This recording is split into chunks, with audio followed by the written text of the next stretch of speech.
الميوسين يستحق سبوت لايت لوحده.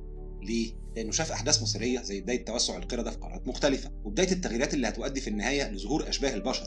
هنيجي للخناقة دي بعدين وهنفصص كل الحاجات دي طبعا، بس خلينا متفقين إن إحنا قدام فترة نص نص، مش قديمة قوي زي الباليوجين ومش حديثة قوي زي البليوسين، لكنها كانت الجسر اللي عدى منه العالم علشان يوصل للمرحلة الجديدة. وعلشان نبتدي التفصيص خلينا نبدأ بالسؤال: إزاي حصل التحول الكبير من الباليوجين لحد النيوجين، والميوسين كان أول حتة فيه؟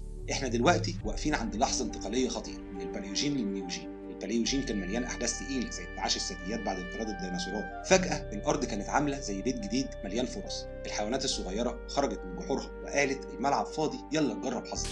مع بدايه النيوجين حوالي 23 مليون سنه فاتت الدنيا بدات تاخد شكل مختلف. القارات اتحركت والمناخ اتغير والنباتات والحيوانات اضطروا يتاقلموا بسرعه. في ناس بتوصف المرحله دي انها التحويله اللي غيرت وش الارض، لكن هنا في نقاش. المؤيدين بيقولوا الانتقال ده كان نقطه فاصله. ليه؟ علشان من هنا بدات الانظمه البيئيه اللي نعرفها النهارده تتكون. السافانا والغابات المفتوحه والعشب اللي بعد كده بقى وجبه رئيسيه للبقر والحصنه وحتى للانسان. يعني التحول مش بسيط.